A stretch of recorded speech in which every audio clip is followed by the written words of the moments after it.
All right, we are live August 26th, Monday night, Raw in the books, and it is Wrestling Inc.'s Post-Raw podcast. I'm Justin LaBar, being joined alongside Raj Giri and Mr. Matt Morgan. Gentlemen, how are we tonight?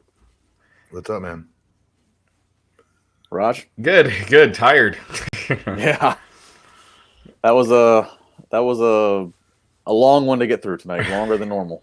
That was just a boring episode. I thought just felt like it was they were just killing time. Yeah, the tag division thing was obvious what the entire purpose of it was for. When I saw them put those two guys together, it was like, oh, this is why. At least they tried to differentiate them, at least they put some energy towards it, Yeah. But that's really it for me.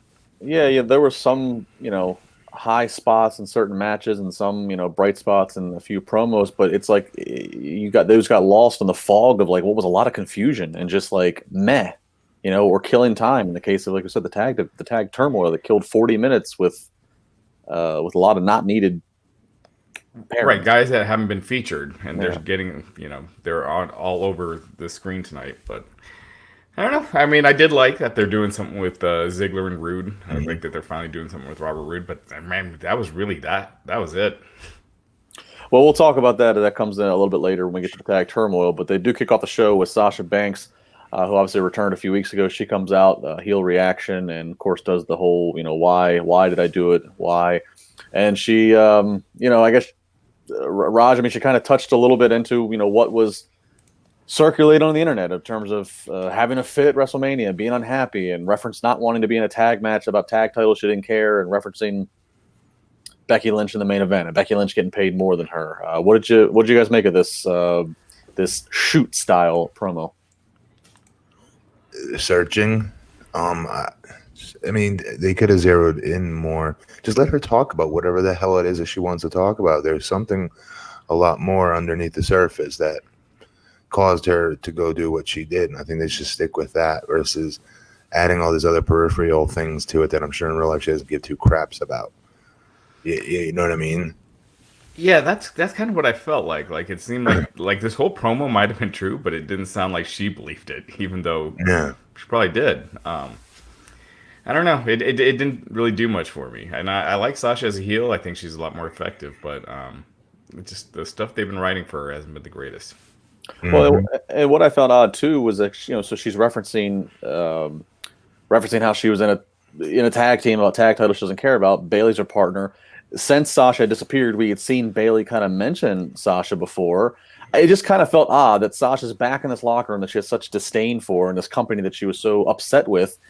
But yet, and Bayley's also on the show and doing just kind of a random match with Nikki Cross. I don't know. I felt like it feels like you're missing an obvious not to at least have some acknowledgement of the two, even if it's hey, I'm going to catch you later. I don't know. That and also it's a lie about the tag title. They should have had to go the complete opposite route.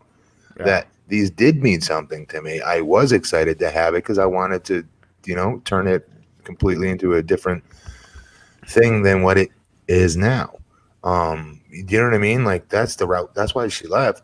But one of the reasons they should have just stuck with that and turned it up. They went the opposite direction, like calling them meaningless tag titles that she didn't care. That's not true. She didn't care. Yeah. And that's one of the reasons. And so, like, you have a real shoot opportunity here. And once again, they don't take the easy bait here and give us the fans some of the realness behind of why she left. Yeah, so promo, obviously, Natty does come out. She comes out in this and runs. I like the fact that Natty's running out there. Sasha leaves the ring, and I like the fact. I've always appreciated those hot starts, even though this wasn't the official match, but the old fashioned pull apart. So at least gave me some excitement to to see this grudge match. It's got some quick heat behind it. They go to the back, and we see the Street Profits, of course, from NXT. This has been a weekly thing, and this is where they basically announced the tag team turmoil match, announced the teams. I really hadn't cared that. I really hadn't gave an opinion that much up to this, guys. Matt, this Street Profits thing tonight, it seemed extra hokey and extra annoying. It usually always is. They're super talented, and when I say they, I mean one of the two. What's the skinnier one's name? Montez. He can talk. and he's got some good promo chops in there. He's got, but nobody wants to watch them narrate the show or book the show or GM the show or have this crystal ball where they know all the matches that are going to be happening. Much less why we should be excited and selling them to us. Why are they a tag team themselves getting excited about other tag teams having a chance? I have no idea, but Raj, really quick, imitate them covering the rest of the show tonight. I'll have to do it next week. I'm too. They burned me out tonight. You okay, Raj? What's that? You okay? I am a little sick, but I'm fighting through it. Where's Glenn at? Why isn't he tagging in here? What's happening? He's gone. He's going to be at All Out this weekend, so he's out there the whole week. I don't know. I smell Sasha Banks. He has a fit about something. Took his ball and went home.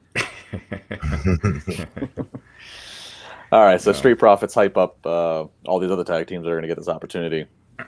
Challenge for it. We go into King of the Ring first round match. This is the match I said. I thought the winner of this is going to be who do you look out for? Ricochet versus Drew McIntyre. In the end, Ricochet ends up winning this. I'll let you guys give your thoughts. My high spot for this, I love that spot of Drew McIntyre doing the sidewalk slam off the steps to the apron. Those apron spots are dangerous, but it looked really good. We don't often see that, so that was the original looking move. Yeah. I still think I thought later on the visual of the sound of King Corbin sounds better, actually, because until then I would have said Ricochet or Drew, especially Drew as well. I kept saying, but I don't know. Corbin's my pick now too. And yeah, with Drew, I mean, we said it last week when so many people were picking Drew, some of the announcers. I was like, all right, that's such a stupid reason not to give it to him, by the way. Right? Yeah, but it's supposed to be a vehicle, a mechanism to help give them something, give these guys a little bit more of a wrinkle to get over a little bit more. Who cares if people can predict it? Right. So Ricochet does get the win. So he moves on out of the first round. And then obviously we'll just kind of transition right into it. Yeah, so we also had another first round match, The Miz versus Baron Corbin. Corbin getting the win, and he cuts the post match promo sitting in the throne with the crown on, and I mean King Corbin has got a sound to it, it's got a look. Certainly, he is one of the most authentic heels. I mean, he does not give a crap about people embracing him or making the fans feel in on the show. He does not care about any of that. He cut a very good world beater heel promo tonight. Very good heel promo. Yeah, he's one of those guys you don't see ever turning babyface. I believed him. He doesn't care what any one of them think. They hate him. He hates them right back. This might sound small to you guys, but that scepter looked super toy-ish. Yeah. Like it looked like a toy. Yeah. I thought that too. But I think he could do a lot of good on him. King Corbin. Sounds great, too. That's a cool sounding name. Mm-hmm. He beats The Miz. Matt, where is The Miz's babyface status in your mind right now? Raj has always said this, like, as a babyface, Miz is never going to really do anything. I guess we're all just waiting for him to become heel again one day, really. But in the interim, he's wrestling good matches as a babyface. I think he does a very good job selling. I think he does a very good job in his comebacks. Although his knees in the corner were super weak tonight. My wife even pointed that out. She was like, why is he running so slow? I'm like, I don't know. You get in there. You try it. I don't know. but they were noticeably slow, but that's really being nitpicky here. He's a heel to be best served as a heel, but they've got other heels right now that they've got more attention on. If you book Miz right now as a heel, then there's other heels, maybe a Corbin and other younger ones that don't get that as much TV time if it is Miz. Because Miz isn't automatically a good heel, Yeah. Yeah, you're right. The Miz is a much better heel, and we just said a second ago we can't ever see Corbin being a babyface. And we've all come to learn in pro wrestling anything is possible. I mean, everybody gets a turn on one side of the fence at some point. But yeah, it's weird. The Miz, as you said, he sells well. He's got good comebacks. I understand that he's become a little bit more. He's more mainstream with them. He's got the reality show. But yeah, he was just such a because I've said this before. In terms of interviewing guys, he's one of the most natural. He was the Miz at all times, and then when they decided to take that away from him, it was very weird. Yeah, you're right. Yeah, he's just kind of ineffective as a character, as a babyface. He's just there, and they have a lot of guys that are just there. Someone in the chat pointed out that it seemed like half the roster missed tonight's show and they had to improvise. It definitely did feel, definitely did feel like it, even though that's wasn't the case. Yeah, let's say, Raj, were they anywhere else tonight simultaneously? No, but Seth and Becky were. Yeah, they mentioned that on the show. They weren't there tonight. Why? They're on vacation. All right. Yeah, they gave them vacation, wow. Yeah. I think they're in Hawaii. So it's interesting. Yeah. All right. Well, who wasn't in Hawaii? It was Bayley and Nikki Cross. They have a random match. Of course, SmackDown champion, women's champion is Bayley, but they're having this match on Raw. I know that a lot of people pointed that out. This was a good match. I always think Bayley works her ass off. Nikki Cross has certainly elevated her game, but man, I pointed this out on social media. Bayley gets the win, but nobody cares about Bayley.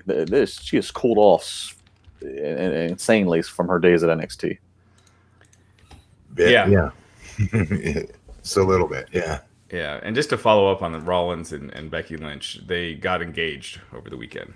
Right. Still, I mean, I remember verbatimly asking Vince, I'm not Seth or Becky, but I remember the first Iraq tour, Christmas for the troops. I asked for permission.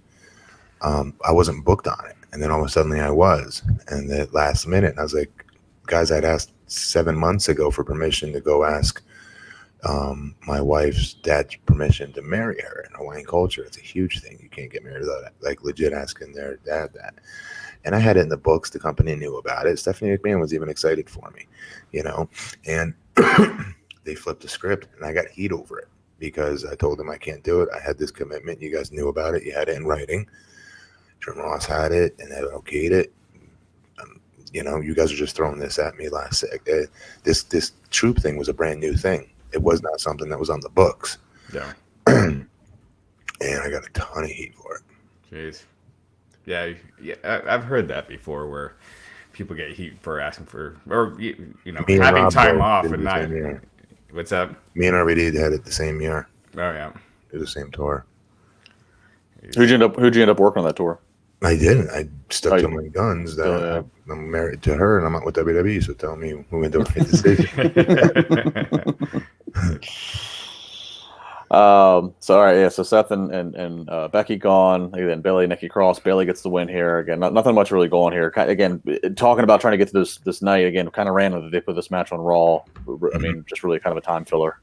Yeah, that's what it felt like. I'm surprised it was on the show, but yeah. So as we move on here, all right. So we get towards this point where just about an hour and a half into the show, it's time for the tag turmoil. The Viking Raiders kick it off first. That are out first. Of course, the big disadvantage just as if you're entering the Rumble first, essentially. They go up against the B team. Haven't seen much of them lately.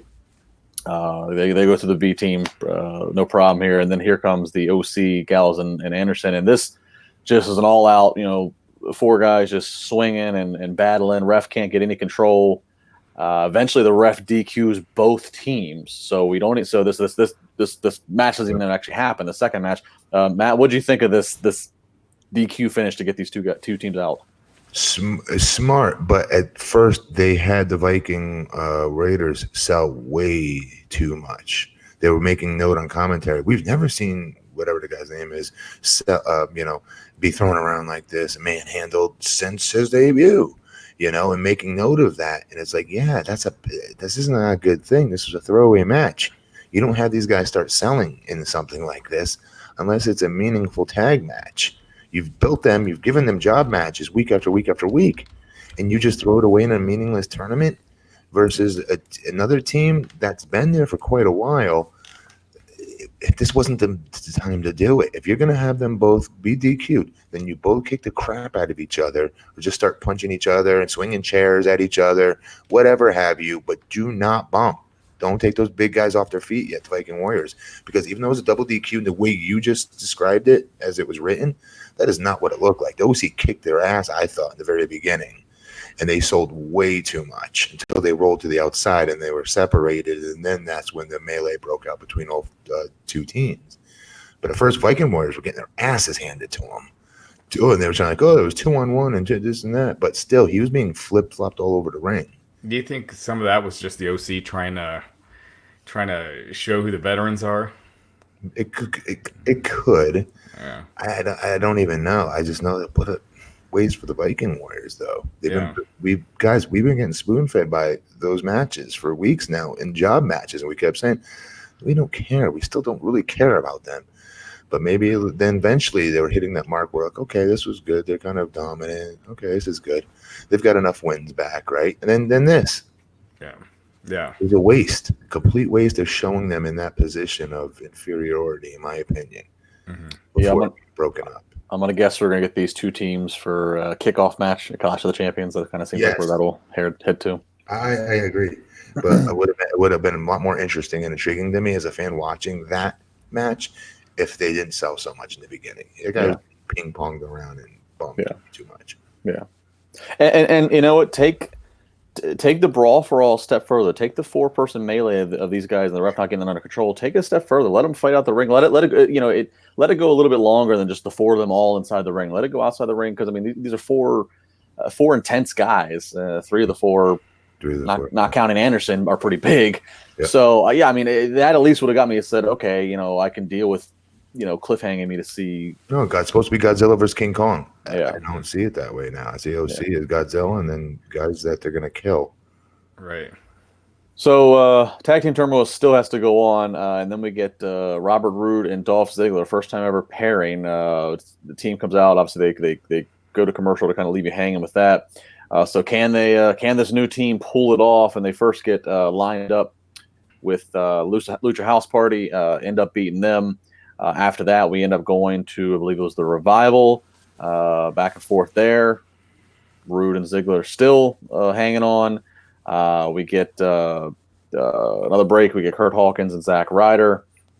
Again, defying the odds of the new team here. And then finally, the final most formal challenge at this point. Then it comes Heavy Machinery. This was to me the highlight of it, which as it should be, I guess it's the culmination.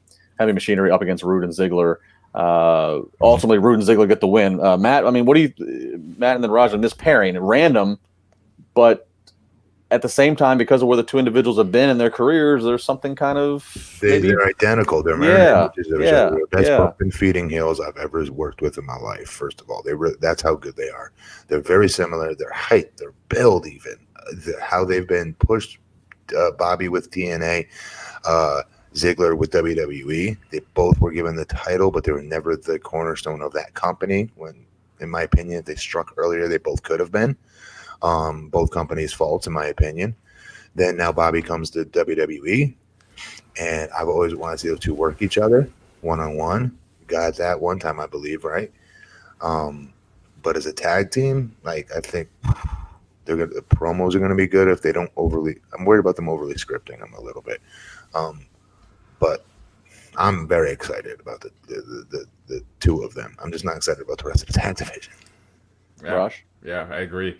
And I hope this isn't just kind of a one-off, somebody for them to face at Clash of Champions. I hope they give Ziggler and Roode the titles and let them run with it for a while, because those tag titles need something. And I think they could be the ones to do it. So, I mean, Roode looked good. Matt, kind of to your point, maximizing your minutes, and Roode definitely felt like he was doing that, and with his promo as well. He had a lot of fire. So, hopefully we'll see where this turns up, but hopefully this is the start of something. Well, by all accounts, the fact they're going up against Braun and Seth are also going to have a singles match in the same night. Yeah, I mean that gives us a random pairing of Ziggler and Roode a lot higher probability chance. Yes, to win this. Mm-hmm. It gives Braun and Seth they're out. Yeah, one thing I noticed, what I'll note about this, Ziggler's 39, Roode's 43, so they're a little bit older in their career. But one thing 43. Yeah, one thing that doesn't look it. Yeah, well, I mean, but neither guy looks their age. Compliment to them. But the random pairing. But as you said, Matt, the kind of the identical past they've had. Mm-hmm. It kind of reminds me of when a guy named Road Dogg Jesse James got with a guy named Rockabilly Billy Gunn in a random pairing of a tag team, and their personalities and their kind of like spite they had for their booking. But these guys' bodies are exactly alike. Their look is exactly alike. Their promos are even similar. Road Dogg and Yeah. Billy Gunn. Billy's jacked, 6'5". Road Dogg not jacked. Yeah. But great promo compared to Billy, compared to any of us. When they showed the inset graphic of Ziggler and Roode, I was like, oh, that makes sense. Like that, they look like a team. Yeah, there's a blonde hair version and a dark hair version. I always thought of the two. It's weird. I don't know. I just like they're long lost brothers. I know it sounds weird. Well, we'll see. Maybe. I mean, again, sometimes it's the most random pairings that stick together. All right, so moving the show on, we get the Roman Reigns video package talking about the storyline there that we'll pick up tomorrow during Raw. We get the teaser of Total Divas returning for its 9th season. Raj, 9 seasons of Total Divas. I know you got them all, right? Right. Ronda Rousey's going to be on this one, so they added some star power this year. And Sonya Star Deville. power. Yeah, and Sonya Deville. So then transitions right into our Sasha Banks versus Italia match. This match, I was only like 4 or 5 minutes, but they packed a lot into this brawl. Hard hitting a couple times where I winced. It was hard hitting. Yeah, I mean, this was Natty pushing Sasha into the barricade, tossing into the ring announcer's chair. I mean, hard hitting. If you're catching this podcast and don't watch all of Raw and you rely on us, I definitely would at least encourage you to go back and check this out because there's a lot of things to take away from this. Sasha gets the win, does a big beatdown afterwards. Matt Morgan, what was your takeaway from this one? Great, loved it. Good for Sasha. Great for Sasha. Yeah, I thought Sasha, she ended up looking like $1 million after this, so it made up for the promo from earlier. I thought she looked vicious, she looked great doing it, and she's got that spunk, like she's been kind of lacking that fire for a while with how they've been booking her. So I think she looked great out there. Yeah, this was definitely one of the highest spots for me, and I like the fact that it would be production. I like how they pointed out, and good on Sasha for doing it and then being able to point it out. She comes back and puts the submission back on Natty after the match is done. Pouring salt in the wound, as they would say, and they slowed down Sasha with this just sadistic kind of smile and laugh, sticking her tongue out, and Natty just selling the pain in the arm and shoulder. So again, this high spot right here. And I thought Michael Cole actually did a good job there. I mean, we don't talk about the commentators that much, but I thought he was good there, like really bringing out how Sasha's changed and really making her seem like a threat. Yeah, and to commentators' credit, Corey Graves as well. Corey Graves, the heel commentator, talking about how he remembers Sasha coming into as the despicable heel she was in NXT, and how nasty of an individual she really is. And I like it sometimes when the heel commentator doesn't always have to be straight. Let me defend the heel. Let me just call when they're right. Yeah. So so a lot to take away from this. So again, in a lackluster Raw overall as we're trucking through here, that this certainly was one of the takeaways here was Sasha Banks' booking and performance. So we get some more backstage with Styles talking about how Anderson and Gallows he won't need them tonight in this corner against Braun. He's going to take on Braun one-on-one. We get Cesaro versus Cedric Alexander. Now the catch here was Cedric Alexander he's already advanced in the King of the Ring tournament, but they made notes several times here about how Cedric can't get hurt, and he can't get hurt. He's still in the tournament, and they play this angle a couple times. Matt, I mean, so for a match that would seem otherwise pointless, do you like them at least acknowledging kind of a true thing here, like Cedric's got to stay healthy against this vicious machine of Cesaro, or just don't do the match at all? In real life or in the work? Well, just in the show here. I mean, it's like, why have this match? I like that they drew that to that point, that he can get hurt. But the other thing is, it also makes it look like these guys have their own. They book the show themselves. If you're part of a wrestling company that tells you you're wrestling this guy tonight, you want to get paid, then go wrestle. So it's not like he has a choice. Yeah. Right. It's not like he says, you know what, guys, I'm in the King of the Ring. I'm going to sit this one out. You don't get that choice. Right. Yeah, they did make it sound like that on commentary, like Cesaro was picking Cedric, so hoping that he would get injured so he could slide in. Yeah. But yeah. But again, the guys write the show or something. Like they book the show. No. Well, the Street Profits obviously wanted to see this match. Oh, there we go. It's true. There you go. This is true. I can't get over how great of a performance belt to belt every single time Cesaro is, and how it's just loss after loss after loss. He's even got a nice entrance. They've even changed his entrance up. You like his entrance? Yeah, with the green and the lights time. I don't know. I just like it all. I don't know. He looks like a freaking Superman. He looks like I mean, he does physically. He definitely does. He looks like a star, but they don't book him that way. Yeah, he's kind of been in the kind of that Ziggler role where he's been de-pushed for so long that it's hard to picture him, even though he should be up there, at the top of the card. But it's hard to picture him there now, just because it's been so long that he's been, And we as fans, once it starts happening, we're gonna be like, no, we know where this is gonna go. I don't care if he gets 17 wins in a row. I know number 18, he's gonna lose and be back down to the bottom of the dog pile again. Yeah. And I'm gonna put all my emotional investment in that. No. Yeah. Because you get pissed. You get pissed as a fan of getting behind these baby faces or heels, mainly baby faces, and then they stop and they put them like Ziggler, and you come along for the journey. You get really into it. You get really pissed off when they don't follow through. That's the king of what they do right now. They do not know how to follow through and get a baby face to the finish line. They have no clue how to do it. Yeah. Well, just as much as you can count on Cesaro probably losing is what you can count on the 24/7 title changing. We got the flashback of that as WWE at a Fox Sports event where we saw Elias. We saw Elias get pinned by R-Truth, and then we saw Drake Maverick in the fold, and then R-Truth getting pinned by Rob Stone, I think is his name, from Fox. Raj, is that correct? Wasn't it Drake Maverick pinning Elias, and then Elias just pinned him right back? Isn't that what happened? I thought so. Potentially. Yeah. I'm sorry. No. I don't have my scorecard here for that one. Can you imagine being at an executive thing like that? Meanwhile, you got this grab ass game going on over here for the right. That's what I'm wondering. What's the Fox demographic and people thinking when they see these cheap roll-ups of these grown 200-pound men? That it's silly, that it's the same silly gaga wrestling that their moms told them it was when they hit puberty and they stopped watching it. Yeah. I'm telling you, that's what a lot of if they saw that, that's what it was. This is an odd choice. I know that this is kind of, we've warmed up, a lot of fans have warmed up to the 24/7 and some of the comedy in some respects. This is an odd choice to take to the new network you're crossovering, where the whole gimmick is what all we hear about is sport.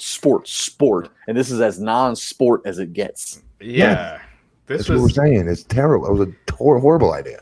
Yeah, this is where you'd want like your Brock Lesnar's or someone like that out there for you to show the audience, the sports audience, that we got legit athletes. Yeah, set up a ring at that Fox event and let Cesaro and Cedric Alexander go at it right there, and let Cesaro do some of the things, and that'll probably at least be more appealing than Elias rolling up Rob Stone. Yeah, terrible. Raj, we got a sponsor tonight? No, we're doing that tomorrow. Oh, my fault. False alarm. No sponsor. Moving on. Just dawned on me that we hadn't stopped for that. All right, we get some more Street Profits getting ready to go on Bourbon Street, yada, yada, yada. We see Braun Strowman, who just happened to be standing right next to them, and starts marching to the ring. Terribly produced pre-tape, by the way. I'm allowed to say that. This was a bad one. Coming up next, Braun Strowman's going to be in the ring. Before that, they come back and they talk about Bray Wyatt, and they give us this is a new video package. No original new content in this, but just a rehash of the Firefly Funhouse and the Fiend. So them acknowledging Bray on the show, although he was not there live. But I think we've all agreed, right? They're kind of at a good pace right now of not leaving the mystery. Yeah, definitely. Even with this beater of a show tonight, I'm okay with not putting Fiend on it. Yeah, because again, it waters them down. Yeah, keep them special. But, yeah. But we'll get back. Still one of my favorite things was that Bray Wyatt video package. Yeah. Well done as WWE does. That's a top 3 for me. Yeah, you're right. Jeez, I didn't think of it that way, but yeah, you're right. Well, I'll bring up Bray here in a little bit when we get to some other items. But we get to the main event. United States title match, Braun Strowman versus AJ Styles. Look, you got a freaking Braun who moves well. AJ Styles obviously is phenomenal. So this was entertaining for what they're doing. Eventually the ref taking a pretty good bump. You rarely ever see the ref, and even in bumps, you never see the ref on WWE, at least on the outside of the apron. He ends up getting himself to the outside of the apron and trying to dodge out of the way. Chad Patton makes a wicked bump to the barricade. That's the ref's name. So now ref's down. Styles low blow. Styles grabbing the chair. Here comes Braun cuts him off. Here comes Anderson and Gallows. Anderson and Gallows get taken out by Braun. And then just as Braun has a chair in his hand, little Latino Heat Eddie Guerrero action, Styles falls to the mat. Ref just comes to. Ref assumes Braun must use the chair, and he DQs Braun Strowman. So still your United States champion, AJ Styles. Great finish. Yeah, Great finish. I thought so. Good. And then the crowd reacted with the heat you wanted to. Yeah, it was great. Good way to get Braun out of that situation, too, more importantly. Without getting anything on him, without getting hurt, without looking weak. Nor even looking dumb. He didn't look dumb in that at all. No. I mean, he's about to because you're right, because right after he does get disqualified, he goes, okay, you're going to DQ me, and then he beats the crap out of AJ with yeah. It was fine for what it was, you know. Again, Seth not being there this week, they couldn't really do anything between Seth and Braun, so yeah, you know. Solid main event. Yeah. So we go off the air. Braun holding up the U.S. title, tossing it down. Obviously, Styles and the OC all laid out. So Braun, as you want the guy. I mean, look, let's face it. Braun Strowman is involved in the U.S. title picture, the tag title picture, and the Universal title picture. So thank God they at least had him standing tall. As the show goes off the air. What sucks is I want him to win all three, but then if he does, all right, AJ's got to give up the U.S. title, which sucks. The tag, Roode and what's his name? Ziggler don't win the tag titles. That means I'm cool with him beating Seth Rollins though for the Universal. Yeah, I'm fine with that. And look, I mean, God, again tonight, Braun, he's really badass with all three belts though. Yeah, he would. That'd be cool. I mean, you wouldn't talk about shining him up, monster. Yeah, because they brought him down a lot over the last year, so that would definitely make him look, special again. If you listen to reactions tonight, especially that opening of his match with AJ when he ran around the ring a few times and shoulder tackled AJ, I mean, there was bigger reaction, the Braun chants, everybody putting their arms up. I mean, on a show that had no Becky Lynch, no Seth Rollins, no Roman Reigns, no Bray Wyatt, I mean, Braun Strowman far and beyond was the most engaged. People were there to see him. Put the damn title on him already. I mean, I would argue even with them, they still are there to see him. A very big... I agree. I'm just pointing out that without those other people's reactions, it really made Braun's pop stand out tonight. Yeah. Don't try to turn him heel. We've already gone down that route. He would be a good heel though. Eventually, it's just not now. It's not the time. Right. All right. So that was your Monday Night Raw. Some other news. Speaking of Raw, making his another trip back to Raw, which he just did not too long ago, but his first time back in the Garden, Madison Square Garden. I believe it's September 9th, Raj. It will be Stone Cold Steve Austin on Monday Night Raw. And I'll just say it. As soon as I saw it, I popped. Huge Austin mark. Favorite ever. For what? Just to appear. But is this keeping with the theme? Do you have the Fiend make an appearance? The Stone Cold Steve Austin, is he an okay legend to put over the Fiend? Absolutely. Definitively. Yes. This is exactly what you bring these guys back for. Stone Cold's not going to be drawing them a house the following week. The Fiend is. Braun Strowman is. The rest of our younger guys are. So, yes, definitely. I would argue for anybody that's one of these younger stars to do it, but the Fiend would be great. Or Undertaker the next night, Fine. He needs to eat it, too, from one of the younger guys. Yes. Yeah. But I don't know. WWE, they protect Austin. I don't see them doing that. Them all. Yeah. A lot of these older guys. Yeah. They're not drawing money for you anymore. You're paying them this money. They would want to do it. That's the craziest part about it is we know they all want to do it. Any one of us that have since wrestled would love to come back and if it meant get one of these younger guys or girls over. Hell yeah, sign me up. Yeah. Because we know what it was like when we were younger. Absolutely. But what they'll probably have is just Austin beating up Elias. That's probably what they'll do. You know what? Yes. I will predict, actually, Raj, that's what's going to happen. Yeah. If Stone Cold wins the 24/7 title, then I'm out. Yeah. They did have a lot of video packages for NXT airing and debuting on USA tonight. Yeah. So they're starting to push that. Made a big deal. But they're using the celebrities, using Austin just on a random Raw. I think you'd want to save those up because you got Fox coming up. I get this one because MSG, I know ticket sales have not been what they wanted. But is it more to do with Austin's other show, maybe? But that was kind of the point of. They kind of already did that cross tie when he was on a few weeks ago for the We don't think that's the other reason why, though. I'm sure they'll mention. Well, I'm sure they'll plug it, but were they not happy with Austin's? No, but they're in weeks of his new show. No, they're in MSG. The MSG is not sold out, which for the fact that that's why they're bringing them in. So. Well, for the fact that they're doing Raw and MSG for the first time in a long time, they stopped doing MSG because Ring of Honor, everybody. First they stopped because of the cost of TVs. That's why they went to Barclays. Mm-hmm. And then when Ring of Honor and everybody else started running it, I think Vince got a little bit like, no, that's my damn building.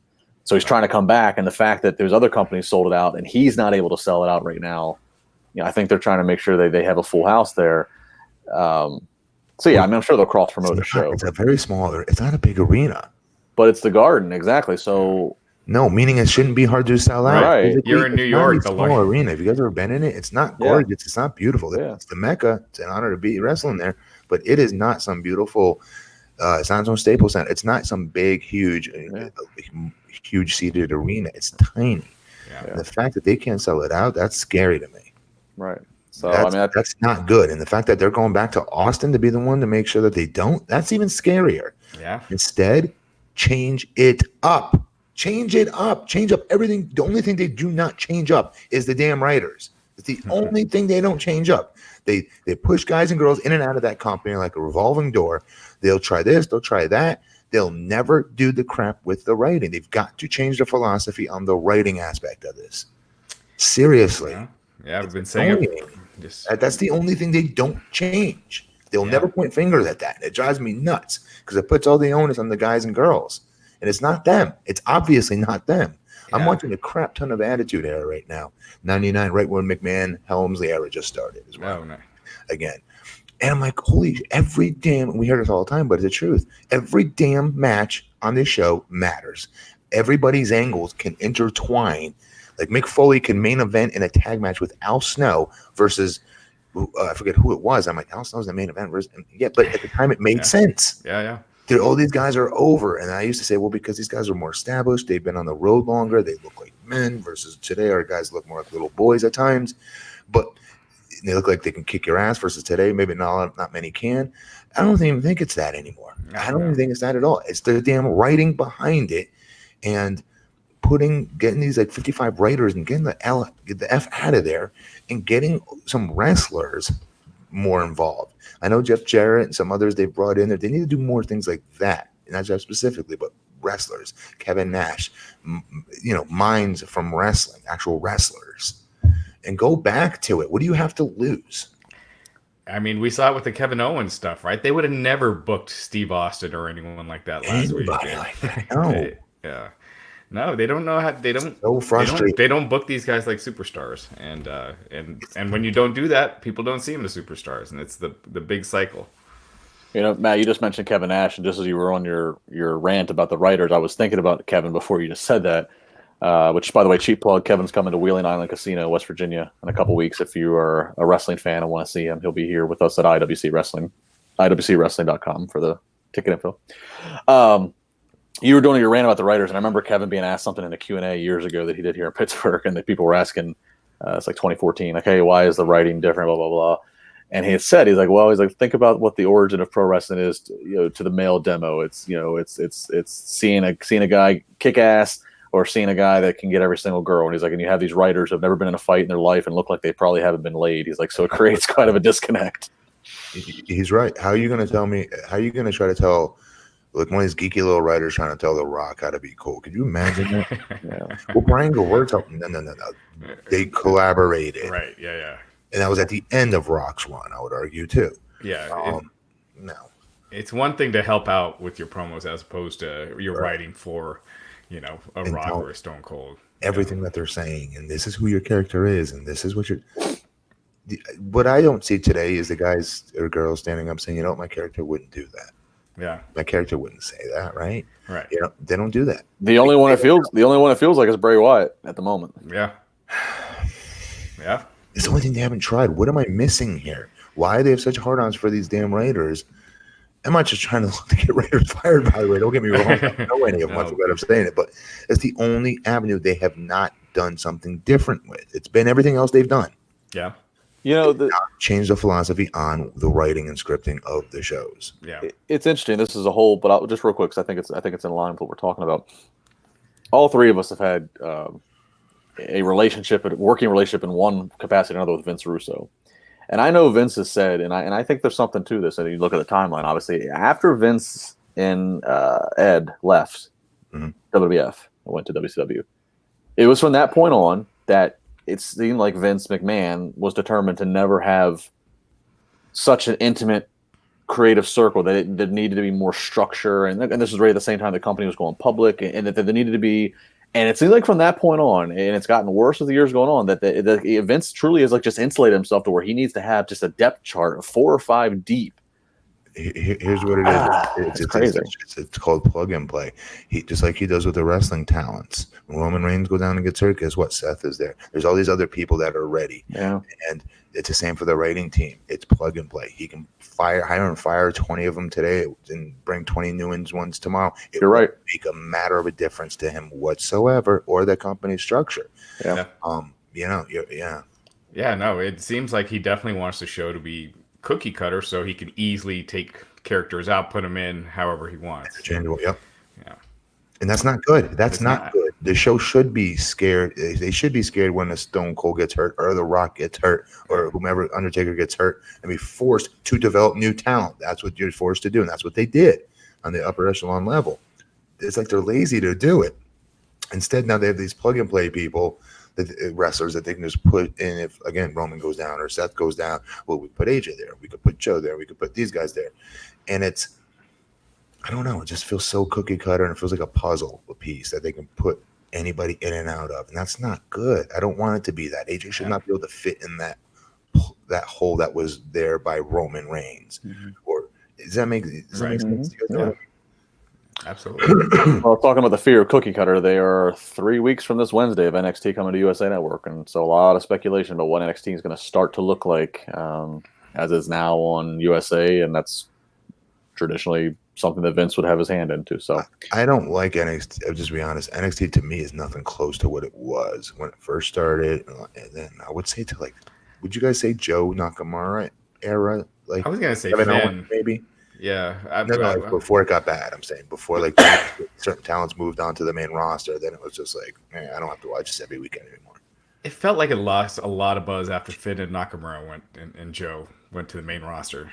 Like, it felt like they haven't had the big star, like their big. Well, and also by that point, we all kind of saw the jig is up. That okay, we saw how many people go from NXT to Raw or SmackDown, and then just completely fizzle out because. So it's almost like it made NXT lose its appeal. It's like, oh, this is just a ticking time bomb for this guy to get ruined, as he's going to get called up or called up. If they went out and brought in Austin Aries back in, or they went out and bought some like John Hennigan, or they went out and got somebody that these over talents that was the kind of level of talents they were getting and bringing into NXT. If you remember, they rated the indies of the top talents, and that's what made it so exciting for me as a fan watching it.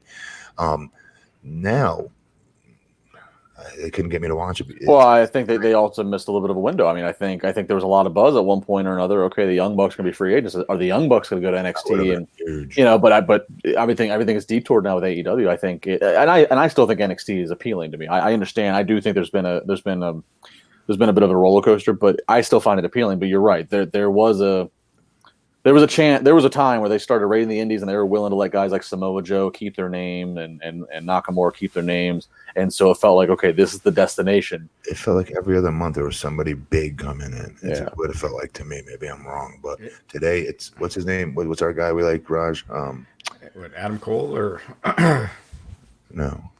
Gargano? No, the dude is like the Prince gimmick. He's super over. Come on. Velveteen Dream. Yeah. That's the guy I'll watch every single time. You know, and there's others that are great, but I can see that in other indie companies. No offense to those guys, Gargano or what's his name? You know what I think would help? Yeah. You know what I think might help NXT, and they haven't dipped into this well. And real quick, and then we'll go to the AEW news, Raj. I would dip into the well. They have, like, let it mean something. Let it mean something, but have some anti-authority rebellion challenge the office and get a Triple H match at a takeover to help put over the right guy, or get a John Cena versus Velveteen Dream. Cena's put over Dream several times in interviews. At this point, they've never really dipped in the well of grabbing the credible guy who has so much equity in the business But it's almost like that Terry Funk DCW thing. I think at this point, now that they're going to be on USA a little more mainstream, I think that they have to do it the right way, right build, right guy. Can't overdo it. But I would not. I would start thinking about Triple H, John Cena, some guys that you can do a one-off build to a takeover to help make some guys. Oh. Just something. I think Velveteen Dream would be that guy because he's got superstar potential. All right, big superstar for AEW, Jon Moxley, formerly known as Dean Ambrose. He, of course, was scheduled to be one of the attractions for All Out, which is next Saturday. Full coverage here on Wrestling Inc. Moxley, though, dealing with some kind of a elbow staph infection, Raj.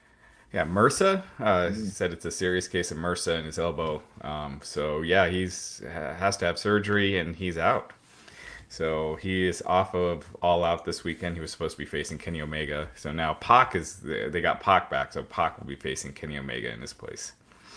Do we know a timetable for Moxley? Because, I mean, they're advertising him for all this TV. Yeah, I don't think.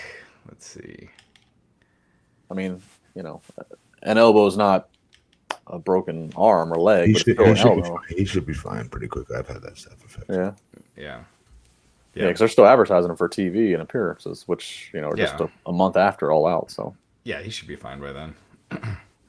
So yeah, and then Phoenix almost appeared to get injured this past weekend. He had hurt his leg, but it turns out he's fine. So when you talk about allowing wrestlers to do indie dates, this is kind of what happens a lot of times. So you can see why they're going to be reining it in, and why AEW won't allow that once TV starts here in a few weeks. And they shouldn't. No, they shouldn't. Other than maybe special occasions of cross promotion, or I do you a favor, you do me a favor, talent exchange, they shouldn't. Yeah, I agree. Paying these guys, legitimate money from what I hear, like comparable, if not better than WWE money. So you got to take care of them, protect the investment. Yeah. Raj, any final things we got to talk about here? And the congratulations, Peyton Royce and Shawn Spears. They got married.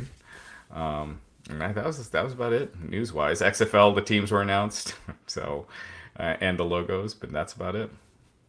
Andrew Luck is retired, so Andrew Luck's gonna show up to XFL like Lex Luger in the Mall of America. Oh, Andrew Luck's dad is right. He's the main guy in XFL. Commissioner. So, yeah, he's the commissioner.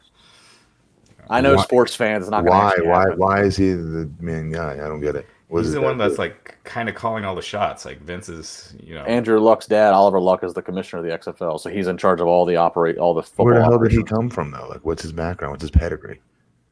Did Vince McMahon just pick some random quarterback in the NFL's dad, say, "Hey, dude, I want you to run like I don't get where he comes from." Nah, Raj can Google. I know he's been in front offices for NFL and such. Oh, yeah, I'm sure he's. I'm sure he was well. I mean, Vince is the guys that he's been hiring for the XFL have been like pretty solid hires as far as the high positions go. Name the teams real quick. All right, let's see here. I didn't see that. 1 second. Yeah, Oliver Luck was like the first guy that when Vince announced the XFL was coming back, that was like his first announcement. Was Oliver Luck's the guy that's going to like run the football operations? Mm-hmm.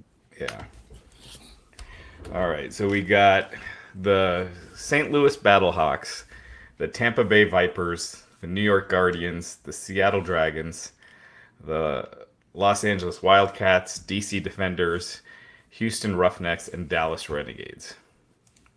Those aren't bad. Some of them are not. Yeah, some of them are catchy. Yeah, some of them are pretty good. So yeah, that's.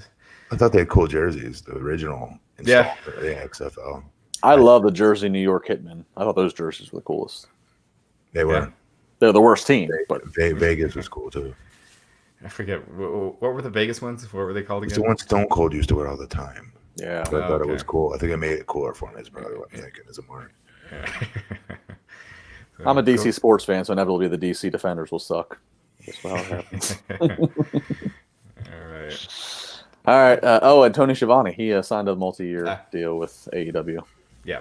Schiavone and Jim Ross calling wrestling in 2019 on TNT. Is that what you're going to use him for? He's part of the team. I don't know if he's going to be on color or play-by-play, but he's part of the broadcast team. I would. Would you guys be in favor of that? I would. I like Schiavone. I'll take him over what they do currently have with Ross out there. I think Jim would be more comfortable too. Yeah, I agree. Yeah. Dude in the mask, that shit's got to go. No, that's got to go. I like Golden Boy. Golden Boy was good. Yeah. So you did like him and Shivani. I don't know. JR and Shivani are kind of in the same role, so it seems weird to have them both. Yeah. I could see them. I could see. People are gonna say they're old, calling a new product, right? Yeah, and they're old play-by-play guys who were biggest in the '90s. I don't know.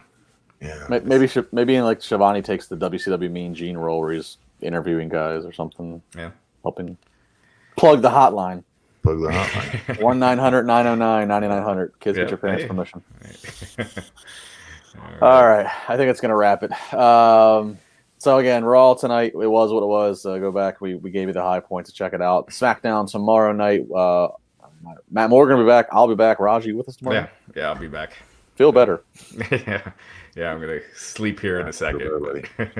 All three of us will be back. Of course, you can watch live here on the Wrestling Inc. YouTube chat along with us, or you can, of course, take the audio whenever you like by just subscribing to the Wrestling Inc. Audio channel all across all the major platforms. And again, all in this Saturday. There's just so much going on as we are on the. Literally, it is so close. It's like when you're going on vacation. You're just like 30 minutes away from getting to your destination with all that's coming in October.